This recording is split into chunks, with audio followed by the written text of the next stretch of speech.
Hey everyone, tonight we're ascending to the highest peak in all of Greece, where marble columns pierce the clouds and divine politics shape the fate of mortals below. Before we begin our journey to Olympus, take a moment to like this video if you enjoy these deep dives into ancient worlds, and let me know in the comments which myth you'd like me to explore next. Maybe grab a cup of ambrosia, or tea, dim those lights, and let's climb together into the realm of the immortals. You wake to the sound of thunder that rolls across the marble halls of Mount Olympus like a symphony of divine power, and the morning light filtering through clouds that never quite touch the sacred mountain carries the scent of ambrosia and the electric tang of lightning that perpetually dances around your throne, and you stretch muscles that have never known fatigue as you rise from a bed carved from a single block of celestial marble, inlaid with gold that was forged in the heart of dying stars. And you are Zeus, king of the gods, lord of the sky, and today, like every day for the past 3,000 years, you must navigate the delicate balance between cosmic order and divine chaos. Between the demands of immortal family members whose petty squabbles can reshape continents and the needs of mortal worshippers whose brief lives flicker like candle flames in the vast darkness of eternity. The first light of dawn reveals the impossible architecture of your palace, where columns twist upward beyond the reach of mortal sight and rooms exist in dimensions that would drive human minds to madness, and you understand that this realm operates according to laws that supersede the physical constraints that bind the world below, laws written by your will and maintained by the collective belief of millions of mortals who burn sacrifices in your honor and speak your name in prayers that rise like incense through the layers of reality that separate divine and human existence. And you remember the titanic struggle that won you this throne, the 10-year war against your father Kronos and the other titans. A conflict that shattered the previous order of creation and established the new hierarchy of power that places you at the apex of divine authority while also binding you to responsibilities that no mortal ruler could comprehend or endure. Your first task each morning involves surveying the world below through eyes that can perceive every corner of the earth simultaneously, and you see the fishing boats leaving harbor in the pre-dawn darkness near Athens, their crews offering quick prayers for safe passage and good catches. You observe the farmers in Thessaly checking their crops for signs of the drought that their neighbors' transgressions might have earned. You witness the soldiers marching toward battle near Troy, each side invoking your name and promising greater sacrifices if you will grant them victory over their enemies, and you understand that these mortals live their entire lives within the scope of a single divine glance. Their greatest achievements and most terrible sufferings compressed into moments that barely register in the eternal consciousness that sees all of human history as a single, complex tapestry woven from countless individual threads of ambition, love, betrayal, and death. The morning conference with your fellow Olympians takes place in the Great Hall, where your throne rises higher than all others, its back carved with scenes of your victory over the Titans, and its arms shaped like eagle heads with eyes that seem to track every movement in the vast space below. And you listen to Athena's report on the progress of her favored heroes, her grey eyes flashing with strategic intelligence as she describes the siege tactics being employed at various battlefields across the Mediterranean, and you nod approvingly while also noting the way her military assessments subtly favor outcomes that would increase her own cult worship. And you understand that even wisdom can be tainted by divine self-interest when immortal beings compete for mortal attention and the power that flows from human devotion and sacrifice. Hera's presence beside you radiates the complex mixture of love and resentment that has defined your marriage for millennia, and you feel the weight of her knowledge about your latest mortal affairs, the way her perfect features maintain their composure while her divine essence seethes with jealousy that could manifest as devastating storms or plagues if not carefully managed. And you remember the countless times you have promised to remain faithful and the equally countless times you have broken those promises, drawn by the irresistible appeal of mortal women whose brief beauty burns more brightly than the eternal perfection of immortal goddesses.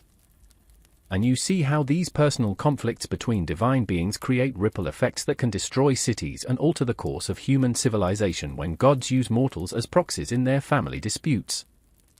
Apollo's morning song fills the hall with harmonies that make the marble columns ring like bells, and you listen to melodies that carry reports from across the known world, news of plagues that need divine intervention, artistic inspiration that requires celestial guidance, and prophecies that must be carefully managed to ensure they fulfill their intended purposes without creating chaos that could destabilize the cosmic order. And you understand that beauty and truth are among the most dangerous forces in creation because they inspire mortals to reach beyond their limitations and sometimes to challenge the very gods who created them. And you remember the hubris of musicians who dared to compete with divine performers and the terrible fates that befell them as warnings to others who might forget the proper boundaries between human achievement and immortal perfection. Artemis reports on the state of the wild places, her silver bow gleaming with moonlight as she describes forests where nymphs dance under starlight and mountains where ancient magic still flows through streams that have never known human pollution, and you listen to accounts of mortals who have violated sacred groves or hunted animals under divine protection, crimes that require punishment swift and memorable enough to maintain the respect for natural boundaries that keeps the world in balance. And you see how your sister's fierce protection of wilderness and virginity represents necessary counterbalance to the civilizing influences of agriculture and marriage. And you understand that the tension between wild nature and human culture creates the dynamic force that drives mortal progress while preventing them from becoming so comfortable that they forget their dependence on divine favor and natural law. Poseidon's arrival always announces itself through vibrations that travel up from the Earth's foundations, and you feel his domain calling to him through every drop of water in the palace fountains, every cloud that carries rain to the mortal world, every tide that rises and falls according to divine will rather than merely natural law. And you listen to his reports of sailors who have honored him with proper sacrifices and others who have forgotten to pour wine into the sea before undertaking long voyages, and you understand that your brother's moods directly affect the prosperity of island nations and coastal cities whose wealth depends on maritime trade. And you see how the competition between divine siblings for influence over mortal affairs requires constant negotiation to prevent conflicts that could devastate the delicate economies and political balances that allow human civilization to flourish. Aphrodite glides into the hall surrounded by an aura of desire so powerful that even immortal beings feel its influence, and you listen to her reports on marriages that need divine blessing, lovers whose passions require supernatural intervention, and beauty contests that could start wars if not carefully managed to ensure that no mortal woman becomes so lovely that she threatens the cosmic order by inspiring gods to abandon their responsibilities. And you remember the judgment of Paris and how a simple beauty contest between three goddesses led directly to the Trojan War that has now consumed an entire generation of heroes. And you understand that love and beauty are forces as dangerous as war and plague because they motivate both the greatest achievements and the most destructive follies in mortal history. And you see how Aphrodite's seemingly frivolous concerns about romance and attraction actually touch on fundamental questions about free will, destiny, and the role of emotion in shaping human behavior. Ars enters the hall with the scent of battlefield smoke clinging to his armor, and you listen to his enthusiastic reports about various conflicts across the mortal world, his descriptions of heroic single combats and brilliant tactical maneuvers delivered with the excitement of someone who sees war as the ultimate expression of human potential rather than a tragic necessity. And you understand that your son's bloodthirsty nature serves important functions in maintaining the balance between peace and conflict that prevents mortal societies from becoming either too soft to defend themselves or too aggressive to coexist peacefully. And you remember the disappointment you felt when Ars was captured by mortal giants and had to be rescued, revealing that even gods of war can be defeated when they allow passion to override strategic thinking. And you see how the necessity of controlled violence in maintaining cosmic order creates moral complexities that even divine wisdom struggles to resolve completely. Hephaestus limps into the hall carrying tools that still glow with the heat of divine forges, and you listen to his reports on mortal craftsmen who have achieved new levels of skill in metalworking and engineering, innovations that might require divine guidance to ensure they benefit rather than endanger human civilization. And you see how your son's deformity and social awkwardness among the beautiful Olympians paradoxically make him the most connected to mortal concerns because he understands what it means to be imperfect in a world that values physical beauty and social grace. And you remember the golden net he forged to catch Aphrodite and Ars in their adultery,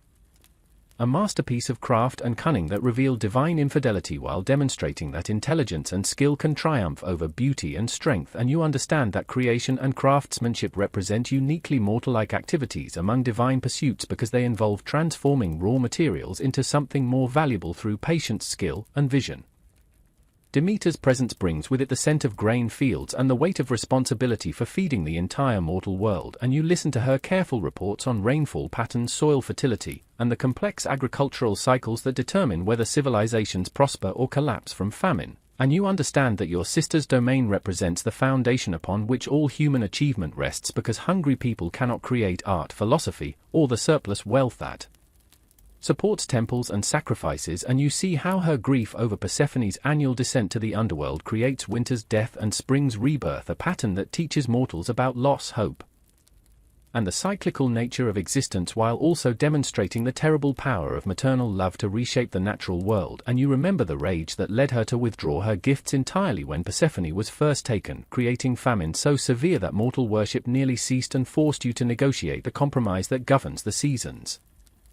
Hermes arrives in a flutter of winged sandals and shifting light, his reports delivered with the rapid-fire eloquence of someone who has traveled every road in the mortal world and spoken with everyone from kings to beggars. And you listen to accounts of messages delivered, trades negotiated, and boundaries crossed by mortals whose ambitions or desperation drive them to seek divine intervention in their affairs. And you understand that your son serves as the essential link between divine and mortal realms, because he alone among the Olympians regularly walks among humans without inspiring the terror or awe that makes normal interaction impossible. And you see how his roles as messenger, guide, and trickster reflect the complex nature of communication itself, which can build bridges between different worlds while also creating misunderstandings that lead to conflict and confusion. And you remember the clever way he stole Apollo's cattle as an infant, demonstrating that intelligence and audacity can be more valuable than strength or beauty in achieving divine purposes.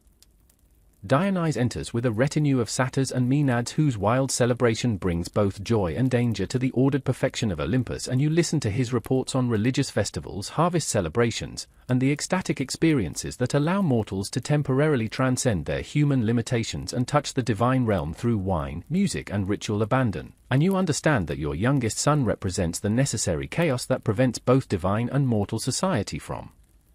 becoming too rigid and controlled. And you see how his gift of wine and celebration provides mortals with release from the grinding hardships of their brief lives while also teaching them about the dangers of losing control and abandoning reason.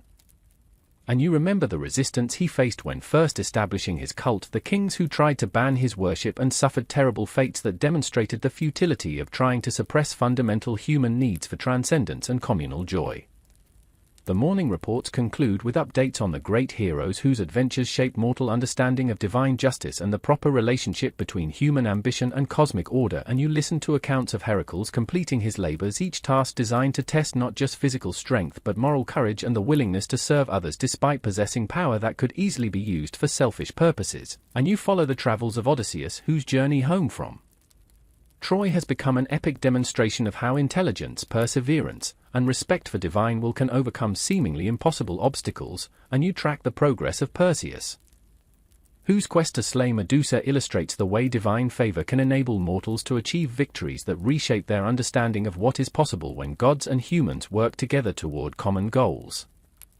The daily management of divine justice requires making decisions that will echo through mortal history for generations. And you consider petitions for intervention in human affairs, weighing the requests of kings who promise magnificent temples against the prayers of slaves who offer only their devotion. And you understand that true justice often requires supporting the weak against the strong while also maintaining the social order that allows civilization to function. And you see how every divine intervention sets precedents that shape mortal expectations about divine behavior and influence future prayers and sacrifices. And you remember the flood that destroyed the Bronze Age of humanity when their wickedness became unbearable. And you think about the heavy responsibility of deciding when mortal corruption has become so widespread that drastic action is necessary to preserve the possibility of virtue and devotion in the world. The afternoon council session focuses on managing the complex relationships between different mortal cities and kingdoms, each with their own patron deities and conflicting interests that threaten to drag divine politics into human warfare. And you listen to arguments about which side deserves support in various conflicts, weighing factors like the quality of worship, the justice of their cause, and the strategic implications of different outcomes for cosmic balance. And you understand that mortal wars often serve as proxies for divine disagreements that cannot be settled through direct conflict without risking the stability of Olympus itself. And you see how the Trojan War has become a testing ground for divine influence where different gods champion different heroes, and the outcome will establish precedents for future interactions between immortal and mortal realms. And you remember the prophecy that the war will end only when Troy falls, but you also know that the manner of its falling will determine whether the victory teaches appropriate lessons about divine power and human responsibility. The management of divine love affairs requires delicate balancing between personal desire and cosmic responsibility. And you feel the familiar stirring of attraction as you observe mortal women whose beauty captures your attention despite the certain knowledge that pursuing them will create complications affecting multiple realms of existence. And you remember Leda, whose transformation into a swan allowed you to experience passion while demonstrating divine power over natural forms. And Europa, whose abduction as a bull led to the founding of new kingdoms and the establishment of important bloodlines that will produce future heroes.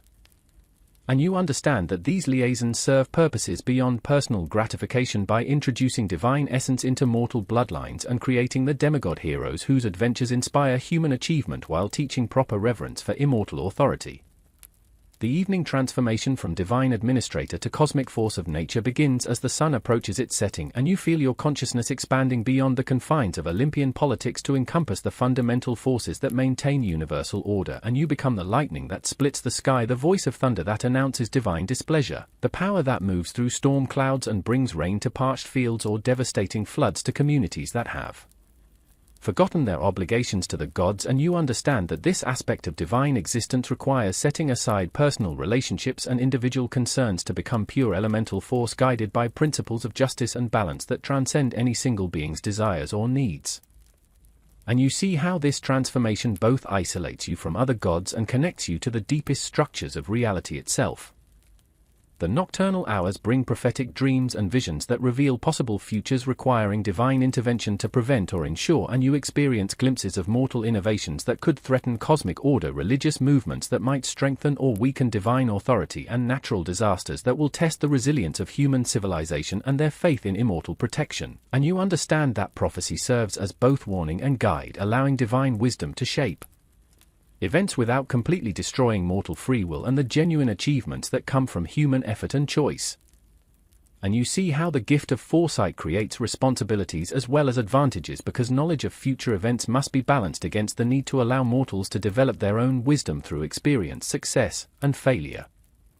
The weight of immortal memory encompasses every prayer ever offered, every sacrifice ever burned, every act of heroism or betrayal committed in the mortal realm since you first claimed dominion over the sky, and you remember the first humans who learned to speak your name, their wonder and terror as they discovered that the universe contained conscious forces that could respond to their calls for help or justice, and you recall the development of complex rituals and mythologies as human intelligence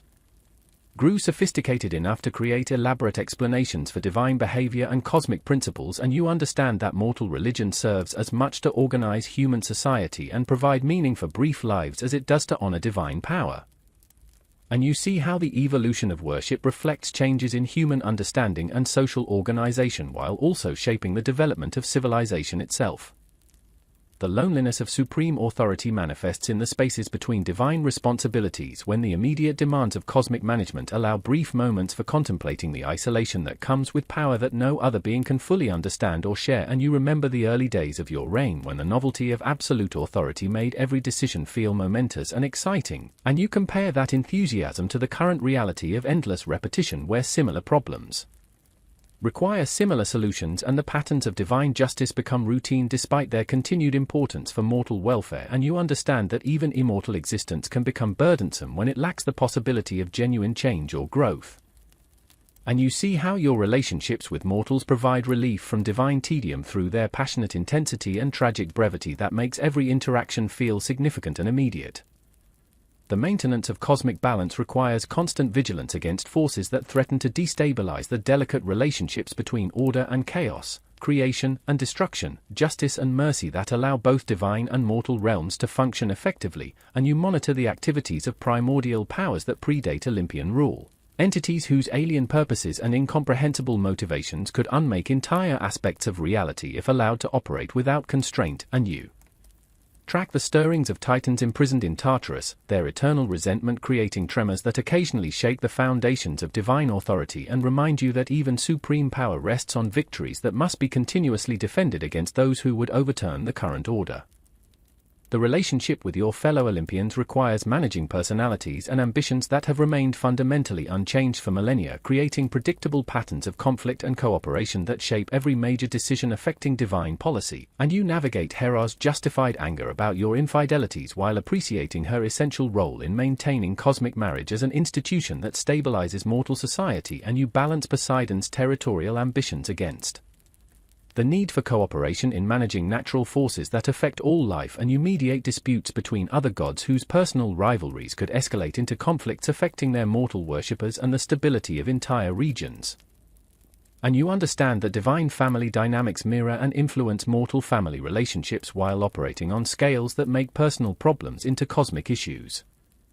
The burden of being the final arbiter in disputes between gods forces you to make decisions that will satisfy none of the parties completely while serving the greater good of cosmic order, and you render judgments that balance competing claims about divine territory, mortal worship, and the proper interpretation of ancient agreements whose original contexts have been altered by changing circumstances. And you understand that divine justice requires considering consequences that extend far beyond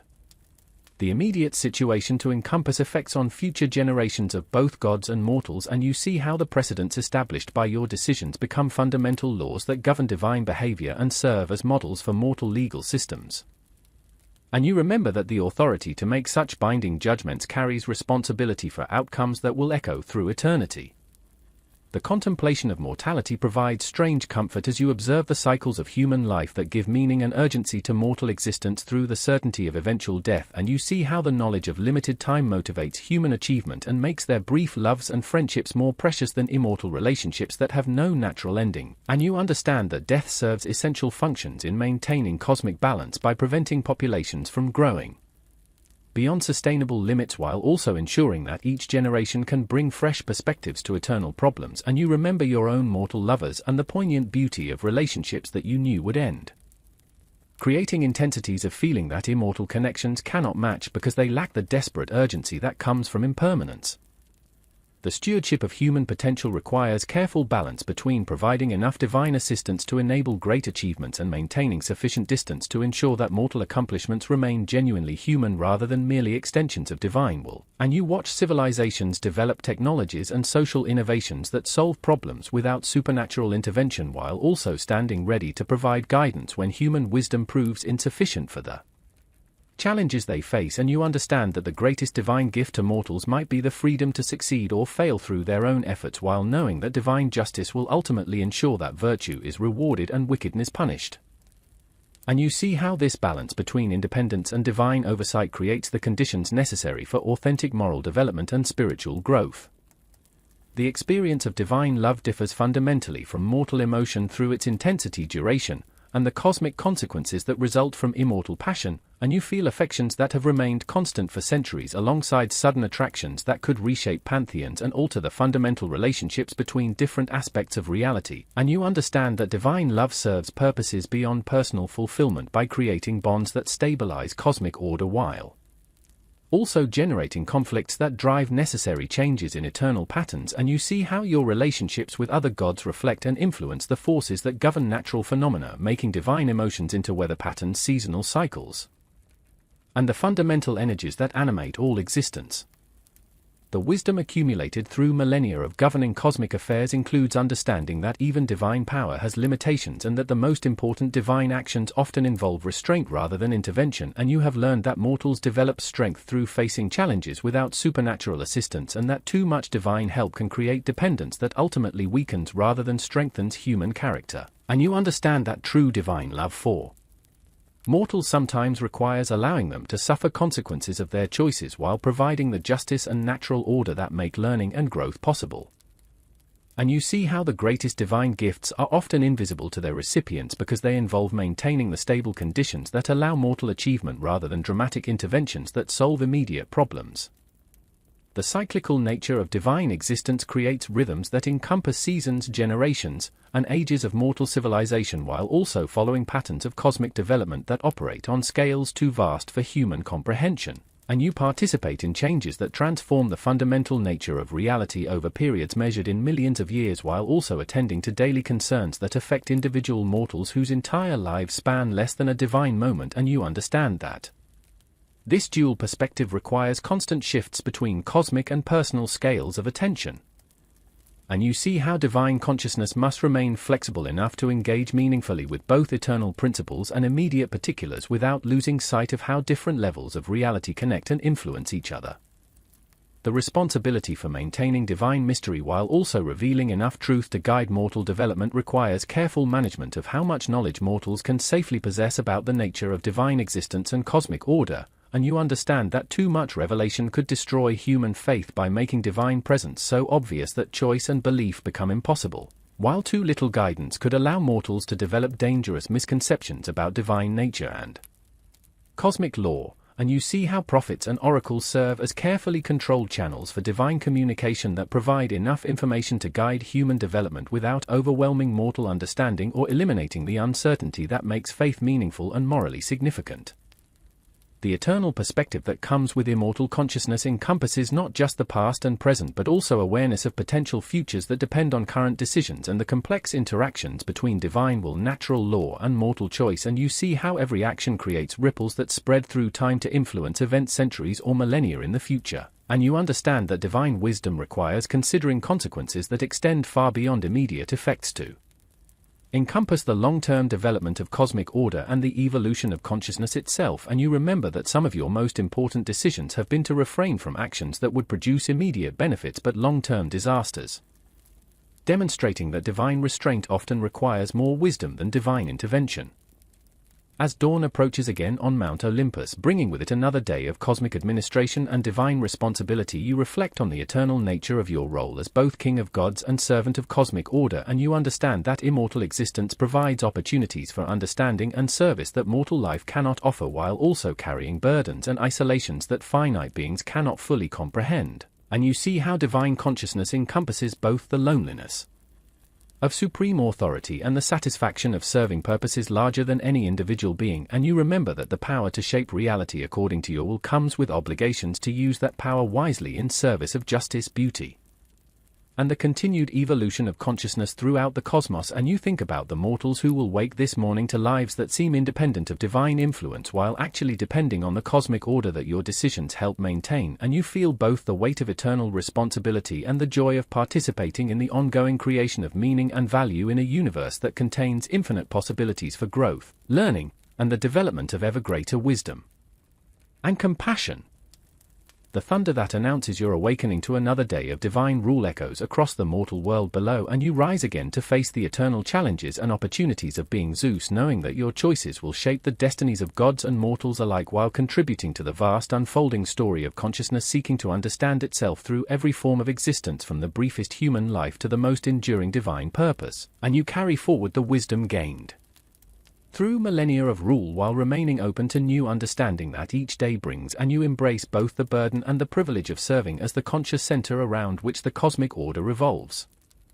knowing that tomorrow will bring fresh challenges requiring the full exercise of divine wisdom, power, and compassion in service of the eternal principles that make existence meaningful and beautiful despite its inevitable struggles and uncertainties. The morning light reveals new petitioners gathered at the base of Mount Olympus, their small figures barely visible from your divine height, but their prayers rising like incense through the layers of reality that separate mortal desperation from immortal power, and you see kings who have traveled from distant lands seeking divine approval for their conquests, farmers whose crops have failed despite faithful offerings, women whose children lie dying from plagues that mortal medicine cannot cure, and sailors whose ships have been lost in storms that may or may not have been sent as divine punishment for forgotten sins, and you understand that each of these supplications represents a complete human drama filled with love, ambition, fear, and hope. Entire lifetimes of struggle compressed into brief moments of desperate prayer, and you feel the weight of knowing that your responses to their pleas will determine whether civilizations prosper or collapse, whether children live to grow old, whether love stories end in joy or tragedy. The management of divine favor requires making distinctions between worthy and unworthy petitioners that involve understanding not just their immediate requests but the complex moral and political implications of granting or denying supernatural assistance, and you examine the heart of a king who claims to seek victory for his people's welfare while secretly planning to use military success to establish tyrannical power over neighboring cities, and you evaluate the sincerity of a merchant who promises lavish temple donations if you will calm the seas for his trading voyage while knowing that his cargo includes slaves taken from villages that honored you faithfully. And you weigh the desperation of a mother whose child is dying against the knowledge that the plague affecting her city was sent as punishment for their sacrilege against one of your temples, and you see how divine justice requires balancing immediate compassion against long-term consequences that mortals cannot perceive or understand. The ancient grudges that persist between divine bloodlines create undertones of tension that affect every interaction on Olympus, and you remember the original division of the cosmos between yourself and your brothers, the careful negotiations that gave Poseidon dominion over the seas and Hades rule over the underworld while leaving you sovereign of the sky and supreme authority over the other gods, and you feel the continuing resentment that periodically surfaces when Poseidon challenges your decisions regarding maritime affairs, or when Hades questions your authority over matters that touch his realm of death and the afterlife, and you understand that these family dynamics reflect fundamental tensions between different aspects of cosmic order. Between the need for unified leadership and the equally important need for specialized divine expertise in managing complex universal systems. The creative power that flows through divine consciousness manifests in your ability to bring new forms of existence into being through pure will combined with cosmic energy, and you remember the satisfaction of shaping the first humans from clay and divine breath, watching their primitive awareness kindle into the complex intelligence that would eventually produce philosophy, art, and religious systems sophisticated enough to comprehend divine nature, and you recall the pleasure of creating new species of animals and plants whose forms express particular aspects of beauty or function that add richness to mortal experience. And you understand that divine creativity serves purposes beyond aesthetic satisfaction by introducing novelty and complexity into creation that prevents cosmic order from becoming static and lifeless, and you see how the ongoing process of creation requires balancing innovation with stability to ensure that new forms of existence enhance rather than threaten the established patterns that maintain universal harmony. The observation of mortal heroes provides ongoing education in the varieties of human excellence and the different ways that divine favor can manifest in individual lives, and you watch Achilles struggling with the choice between long life and eternal glory, his divine-touched nature creating internal conflicts between human attachment and heroic destiny that reflect broader tensions between personal happiness and cosmic purpose, and you follow Theseus as he navigates the political complexities of ruling Athens while maintaining his reputation as a monster slayer and champion of justice, his adventures demonstrating how heroic virtue must adapt to changing circumstances and social responsibilities. And you observe the way these exceptional mortals serve as bridges between divine and human realms, their achievements inspiring ordinary people while their struggles illustrate the costs and benefits of attracting immortal attention. The seasonal festivals that honor your various aspects and epithets provide opportunities to experience the full range of mortal religious devotion, from the ecstatic celebrations that accompany thunderstorms to the solemn sacrifices offered during times of drought or military crisis, and you feel the energy of thousands of worshippers gathered in your great temple at Olympia, their unified prayers creating currents of divine power that strengthen your connection to the mortal realm while also reaffirming the cosmic order that places gods above humans in the hierarchy of being, and you taste the smoke of burning offerings that carries messages about mortal concerns and gratitude. The quality and quantity of sacrifices providing information about the prosperity and piety of different communities that helps guide your decisions about future divine interventions. The complex relationship with fate and prophecy requires navigating the tension between divine free will and cosmic necessity, and you consult with the fates whose spinning, measuring, and cutting of life threads determines the fundamental patterns of mortal existence while operating according to principles that even supreme divine power cannot completely override. And you understand that prophecy serves both to reveal inevitable outcomes and to provide warnings that allow divine or mortal action to influence events within the constraints of cosmic law, and you see how your own future is both fixed and malleable, bound by ancient prophecies about eventual challenges to Olympian rule while remaining open to choices that will determine how those challenges unfold and whether they lead to catastrophic overthrow or evolutionary transformation of divine governance. The maintenance of cosmic boundaries requires constant vigilance against forces that seek to blur or eliminate the distinctions between different realms of existence, and you monitor the activities of sorcerers who attempt to gain divine power through magical practices that could destabilize the fundamental categories that separate mortal from immortal, matter from spirit, order from chaos, and you track the movements of monsters whose hybrid nature threatens the clear definitions that allow both gods and mortals to understand their proper roles and relationships, and you oversee the punishment of humans who commit hubris by claiming equality with gods or attempting to invade divine prerogatives through technological or magical means that exceed proper mortal limitations. The education of young gods requires teaching divine power and responsibility to beings whose immortal nature means that their mistakes could have eternal consequences, and you remember your own youth during the war against the Titans when inexperience combined with enormous power created situations that could have destroyed rather than liberated the cosmos, and you work to guide newer Olympians like Dionysus through the complex process of establishing divine cults and managing mortal worshippers, without either becoming addicted to human adulation or losing touch with divine purposes that transcend individual ego. And you see how divine maturation involves learning to use infinite power in service of finite goals while maintaining perspective that encompasses both immediate effects and eternal principles. The administration of divine justice in cases involving conflicts between mortals and immortals requires balancing respect for divine dignity against recognition of legitimate human rights and needs, and you adjudicate disputes between nymphs and shepherds whose romantic entanglements have created complex obligations and grievances, between river gods and engineers whose construction projects alter natural watercourses in ways that affect divine territory, between local deities and city planners whose urban development threatens sacred groves or ancient shrines, and you understand that these seemingly minor conflicts often involve fundamental questions about the proper relationship between natural and artificial environments, between traditional religious practices and evolving human societies, between divine property rights and mortal survival needs. The contemplation of divine evolution raises questions about whether immortal consciousness can truly grow and change, or whether eternal existence inevitably leads to psychological stagnation despite unlimited time for learning and experience, and you examine your own mental and emotional development over the millennia since claiming divine authority, noting patterns of increasing wisdom and compassion alongside tendencies towards cynicism and detachment that come from witnessing the repetitive cycles of mortal history. And you wonder whether the challenges facing current human civilization represent genuine novelty that could stimulate divine growth, or merely variations on eternal themes that offer no real opportunities for immortal consciousness to transcend its current limitations and achieve new forms of understanding or capability.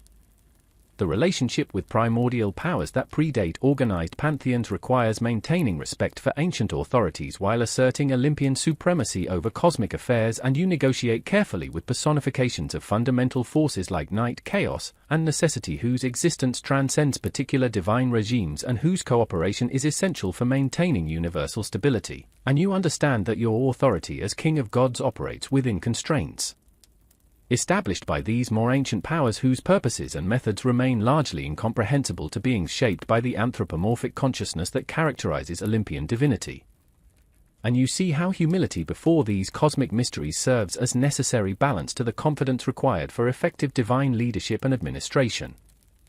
The management of divine secrets involves determining which aspects of cosmic truth can be safely revealed to mortals and which must remain hidden to prevent knowledge that could be misused or that would overwhelm human understanding, and you oversee the careful distribution of divine information through oracles, prophets, and inspired artists whose messages provide guidance without revealing the full complexity of cosmic mechanisms that govern reality, and you understand that maintaining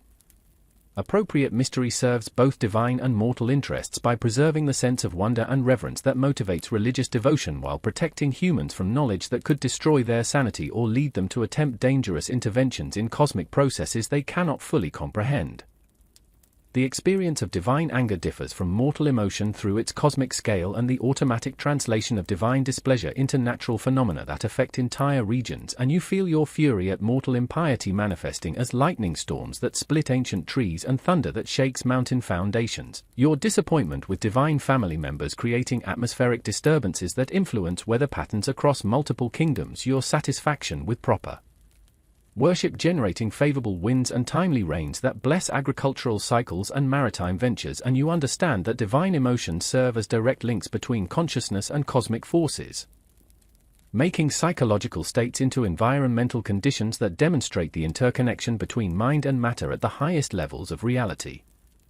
The burden of omniscience creates psychological challenges that mortals cannot imagine, and you experience the exhaustion that comes from simultaneously perceiving every prayer offered to you across the world, every act of injustice that demands divine response, every natural disaster that requires coordination with other divine powers to minimize suffering while maintaining cosmic balance, and you feel the isolation that results from knowing outcomes before they occur, understanding the hidden motivations behind apparently noble actions, seeing through deceptions that fool everyone else, and you realize that perfect knowledge eliminates the element of surprise and discovery that makes existence interesting for beings with limited awareness, creating a form of cosmic loneliness that can only be relieved through relationships with other omniscient beings who share the burden of unlimited understanding. The creation of divine artifacts requires channeling cosmic power through focused intention to produce objects that embody particular aspects of divine authority while serving practical functions in governing immortal and mortal affairs, and you remember forging your thunderbolts in collaboration with Hephaestus, each lightning weapon designed to express specific types of divine displeasure while also serving as tools for maintaining atmospheric balance and providing spectacular demonstrations of supernatural power that reinforce mortal faith, and you consider the creation of new divine implements that might help address emerging challenges in cosmic administration. Artifacts that could enhance communication between widely separated divine realms or provide more precise control over the complex interactions between natural forces and conscious will. The politics of divine marriage involve balancing personal relationships with cosmic responsibilities in ways that mortals can only dimly comprehend, and you navigate the complex dynamics of your union with Hera, whose role as Queen of Gods requires her to embody the principle of divine marriage while also dealing with the personal pain caused by your numerous affairs with mortal women, and you understand that divine relationships serve symbolic as well as personal functions representing cosmic principles like the union of sky and earth, the balance between male and female creative energies, the integration of different aspects of divine authority. And you see how the health of divine marriages directly affects the stability of natural processes and social institutions that depend on divine models for their proper functioning. The observation of cultural evolution among different human civilizations provides ongoing fascination as you watch societies develop unique approaches to art, philosophy, government, and religious practice that reflect local conditions while also expressing universal human needs and capabilities. And you see how Egyptian emphasis on death and afterlife creates elaborate mortuary practices that honor divine authority while providing comfort to bereaved families, how Greek focus on individual excellence produces competitive athletics and dramatic festivals that celebrate human potential, how various barbarian tribes develop shamanic traditions that maintain connection to natural spirits and ancestral wisdom. And you understand that cultural diversity serves divine purposes by preventing human civilization from becoming too uniform and predictable while also providing multiple approaches to solving universal problems of social organization and spiritual development.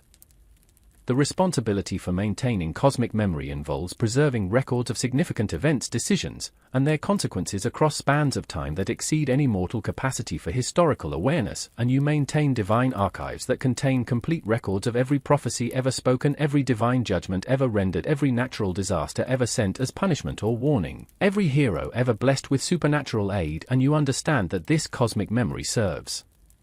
essential functions in ensuring consistency in divine justice, learning from past mistakes in cosmic administration,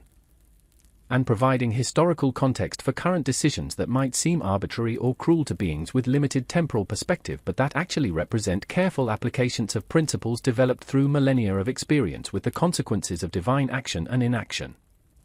The cultivation of divine compassion requires overcoming the emotional distance that naturally develops when observing the repetitive cycles of mortal folly and suffering, and you work to maintain sympathy for human struggles despite having witnessed the same patterns of ambition, betrayal, war, and loss repeated countless times across different civilizations and historical periods. And you remind yourself that each individual mortal experiences their personal drama as uniquely meaningful regardless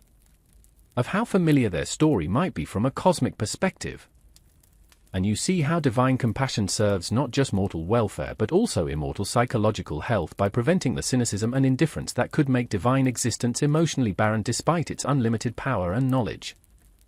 The management of divine inspiration involves carefully controlling the flow of supernatural creativity to mortal artists, philosophers, and inventors whose works shape human culture while avoiding overwhelming their limited consciousness with ideas too advanced for their historical moment, and you oversee the gradual revelation of mathematical principles, artistic techniques, and technological innovations through inspired individuals who serve as channels for divine knowledge while believing they are discovering these insights through their own genius, and you understand that this process requires precise timing to ensure that new knowledge enhances rather than disrupts human development, introducing concepts when society is ready to use them constructively rather than destructively. The eternal cycle of divine seasons reflects cosmic rhythms that operate on scales far larger than the annual patterns that govern mortal agriculture and religious festivals, and you participate in cosmic seasons that last for millennia, periods of divine expansion alternating with times of consolidation, eras of active intervention in mortal affairs followed by ages of divine withdrawal that allow human civilization to develop independently, and you understand that these vast cycles serve essential functions in preventing either divine or mortal stagnation while ensuring that each phase of cosmic development builds appropriately on the achievements and lessons of previous eras. And you see how your current role as active divine ruler represents just one phase in an eternal alternation between direct and indirect forms of cosmic governance. The relationship with chaos requires maintaining creative tension between order and disorder that prevents cosmic rigidity while avoiding the complete breakdown that would destroy all structure and meaning, and you work with chaotic forces that threaten established patterns while also serving essential functions in cosmic renewal and transformation, and you understand that your role involves channeling rather than eliminating chaos, directing destructive energies toward obsolete structures that need to be cleared away while protecting essential foundations that support ongoing cosmic stability. And you see how the creative potential of controlled chaos provides opportunities for cosmic evolution that would be impossible in a perfectly ordered universe, but that also creates constant risks requiring vigilant divine oversight and intervention.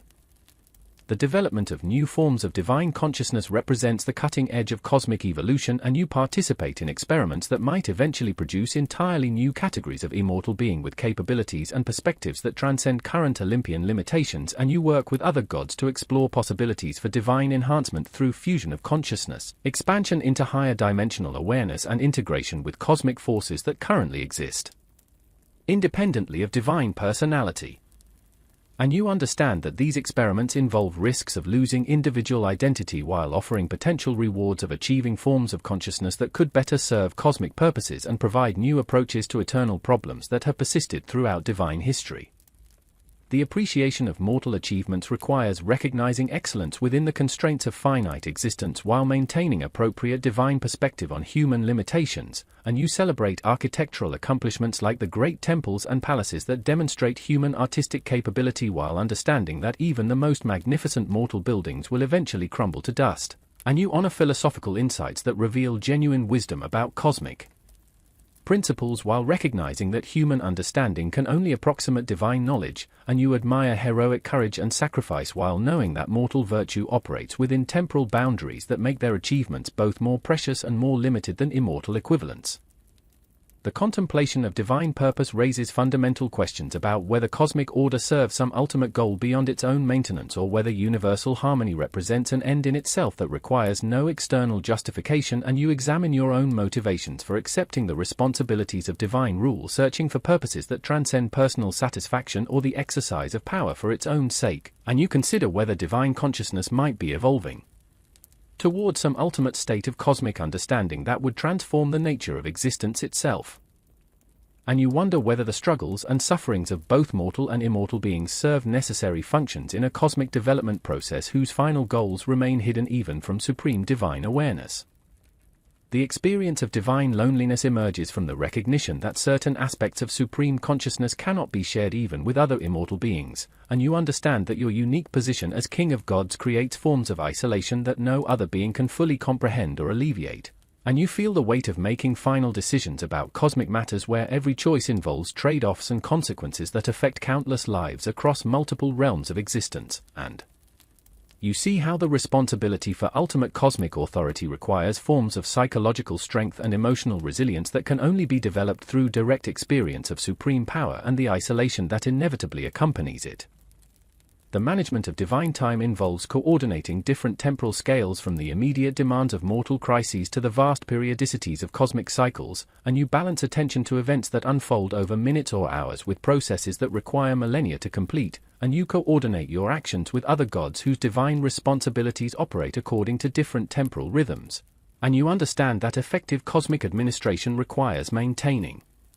simultaneous awareness of multiple time scales while making decisions that account for both immediate effects and long-term consequences that may not become apparent for centuries or millennia after the original divine intervention.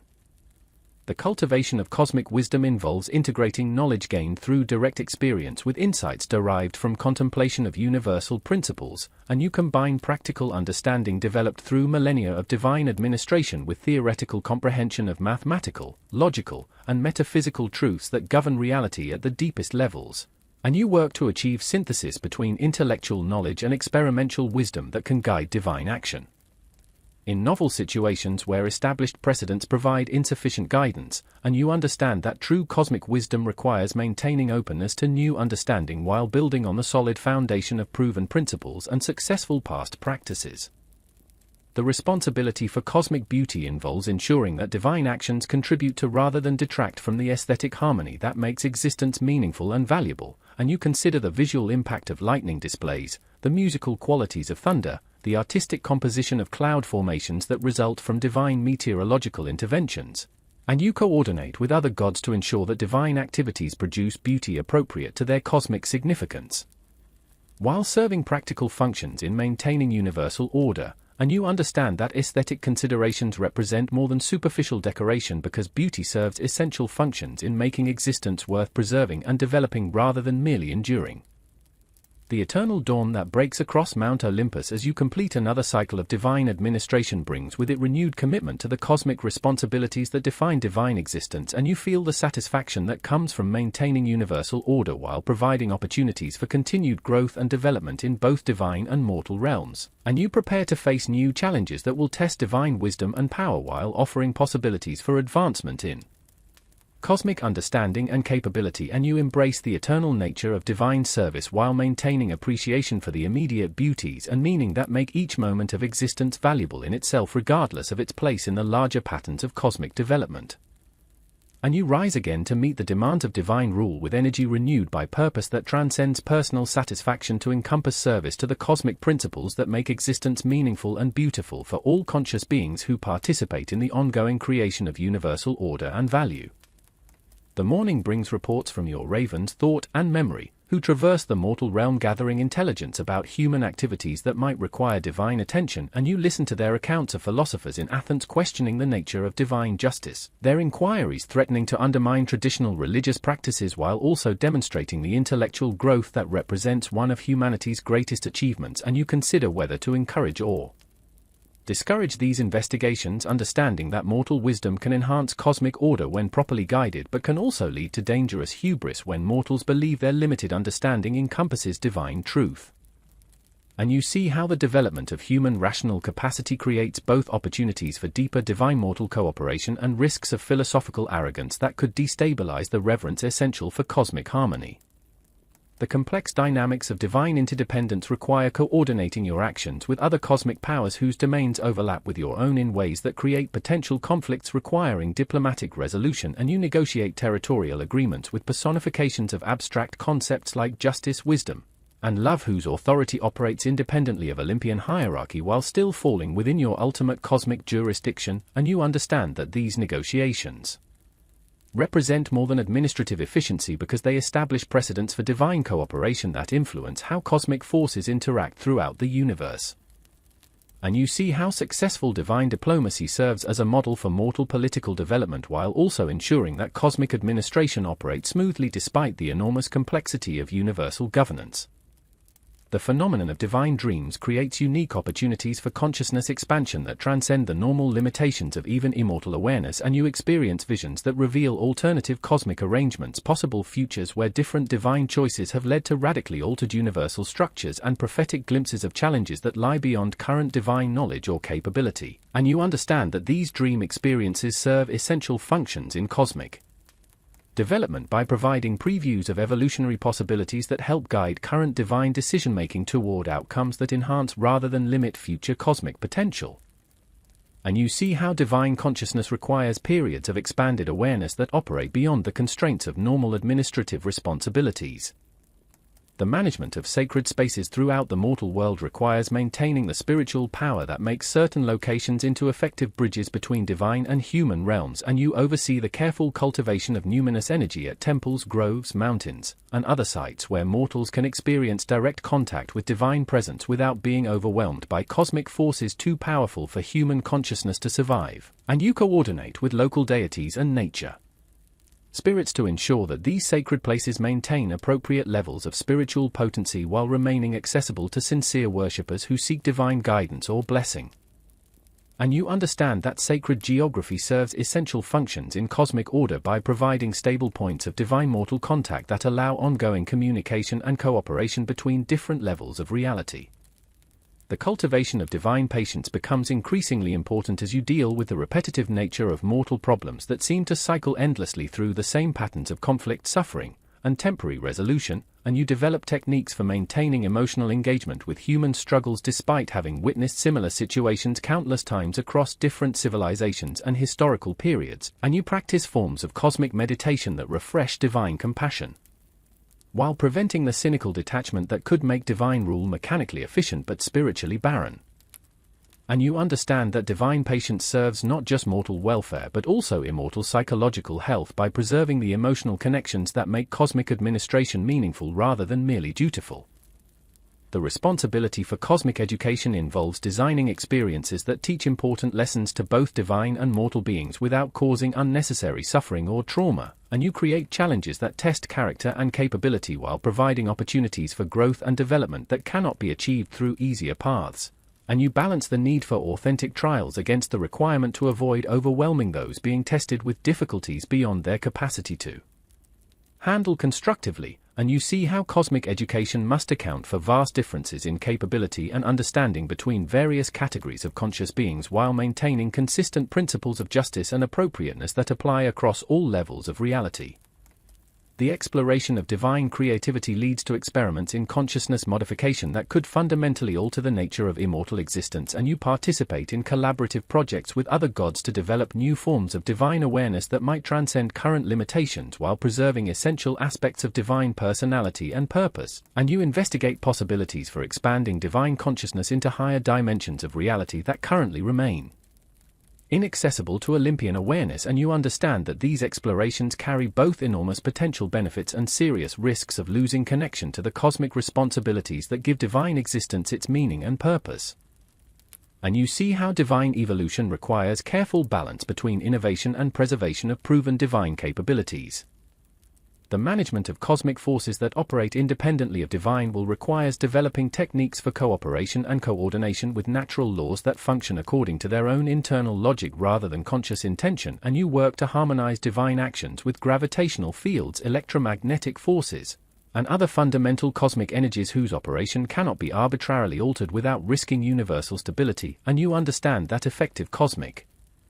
governance requires respecting the autonomous operation of natural systems while finding ways to influence their effects through subtle interventions that work with rather than against basic physical principles. And you see how this cooperation between consciousness and natural law represents one of the most sophisticated aspects of divine administration. The cultivation of cosmic humor provides necessary psychological relief from the intensity and responsibility of divine administration, and you develop appreciation for the cosmic ironies that emerge when divine plans interact with mortal unpredictability, the amusing contradictions that arise when beings with unlimited power must work within cosmic constraints that limit their options, and the gentle comedy that results from observing mortals who take themselves so seriously despite their obvious limitations and brief lifespans, and you understand that divine humor serves essential functions in maintaining psychological balance while also providing a cosmic perspective that prevents taking immediate problems too seriously when viewed from the scale of eternal time. The phenomenon of divine synchronicity reveals the deep interconnections between consciousness and cosmic order that operate below the level of conscious divine control, and you observe meaningful coincidences that seem to arise spontaneously from the interaction between divine will and cosmic harmony, events that serve divine purposes while appearing to occur naturally without direct supernatural intervention, and patterns of significance that emerge from the complex interactions between multiple divine and mortal agents pursuing their individual goals, and you understand that synchronicity represents evidence of cosmic intelligence operating at levels that transcend individual divine consciousness while still serving purposes compatible with divine administrative goals and cosmic order. The responsibility for maintaining cosmic hope requires ensuring that the universe contains sufficient possibilities for positive development to justify the struggles and sufferings that conscious beings must endure, and you work to preserve opportunities for growth, achievement, and fulfillment at all levels of reality while avoiding false optimism that ignores genuine difficulties and limitations, and you balance realistic acknowledgement of cosmic challenges against maintenance of the fundamental confidence in existence that motivates continued effort and development. And you understand that cosmic hope serves essential functions in motivating conscious beings to participate constructively in universal development while providing the emotional foundation necessary for sustained effort across the vast time scales required for significant cosmic achievement. The exploration of divine love in its cosmic dimensions reveals forms of affection and care that transcend personal relationships to encompass entire categories of being, and you experience love for existence itself that motivates tireless effort to enhance cosmic order and beauty, compassion for all conscious beings regardless of their individual merit or personal appeal, and dedication to cosmic principles that transcend self-interest or personal satisfaction, and you understand that divine love operates according to principles that encompass but transcend the emotional attachments that characterize mortal relationships, creating forms of caring that can guide cosmic administration while remaining independent of the personal preferences and aversions that might compromise divine justice. The management of cosmic transitions requires overseeing the transformation processes that allow outdated structures and patterns to be replaced by new forms better suited to evolved conditions, and you coordinate divine efforts to facilitate necessary changes while minimizing the disruption and suffering that inevitably accompany major transitions. And you balance the need for cosmic renewal against the importance of preserving valuable achievements and wisdom accumulated through previous developmental phases, and you understand that successful cosmic transitions require precise timing to ensure that new structures are ready to assume essential functions before old structures are dismantled. And you see how divine administration must remain flexible enough to adapt to changing cosmic conditions while maintaining enough stability to preserve essential cosmic functions.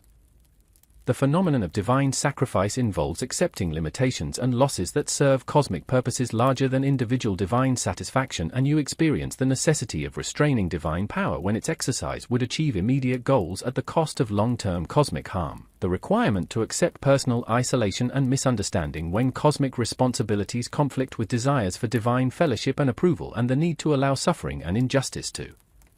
continue temporarily when immediate divine intervention would prevent important learning and development that can only occur through direct experience of difficulty. And you understand that divine sacrifice serves essential functions in cosmic development by demonstrating that even unlimited power operates within constraints established by cosmic wisdom and universal welfare. The cultivation of cosmic perspective requires maintaining simultaneous awareness of multiple scales of significance, from the immediate needs of individual beings to the vast developmental patterns that operate across cosmic ages, and you practice forms of divine consciousness that can shift focus instantly between microscopic and macroscopic levels of attention while maintaining coherent understanding of how different scales of reality interact and influence each other, and you develop techniques for making decisions that account appropriately for effects operating across vastly different temporal and spatial scales.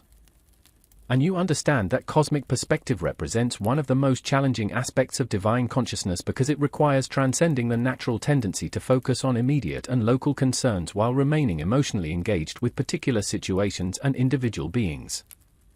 The responsibility for cosmic memory involves preserving not just factual records of past events but also the emotional and spiritual significance that gives those events their meaning and value, and you maintain divine archives that capture the subjective experiences of important historical moments as well as their objective facts, the personal meanings that individual actions held for their participants as well as their cosmic consequences, and the spiritual insights that emerged from particular challenges and achievements. And you understand that complete cosmic memory serves essential functions in preserving the full richness of cosmic development while providing comprehensive guidance for future divine decisions that must account for the total significance of past experience rather than just its factual content. The exploration of divine paradox reveals fundamental tensions within cosmic order that cannot be resolved through simple logical analysis but that serve essential functions in maintaining the dynamic balance necessary for ongoing cosmic development, and you contemplate paradoxes like the relationship between divine omnipotence and cosmic law, the compatibility between divine justice and divine mercy, the balance between divine transcendence and divine immanence, and you understand that these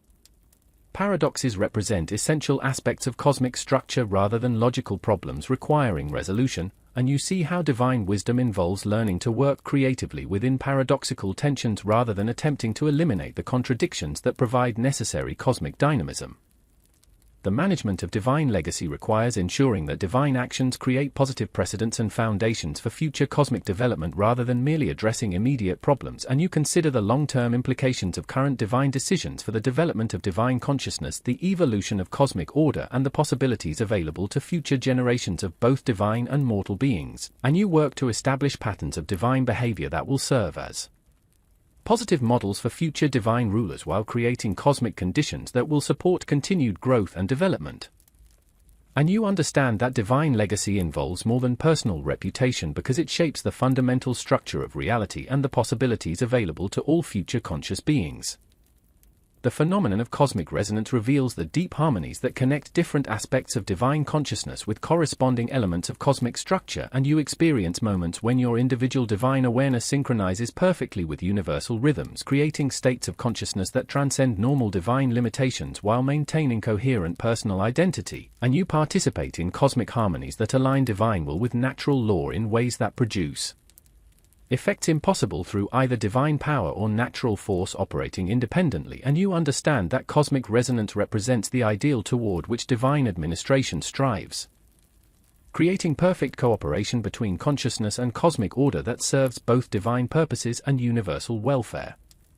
The cultivation of cosmic gratitude involves developing appreciation for the opportunities and privileges of divine existence despite its burdens and responsibilities, and you practice recognition of the cosmic gifts that make divine consciousness possible, the universal support systems that enable effective divine administration, and the cooperation of countless other beings that allows cosmic order to function smoothly, and you work to maintain humble appreciation for divine capabilities,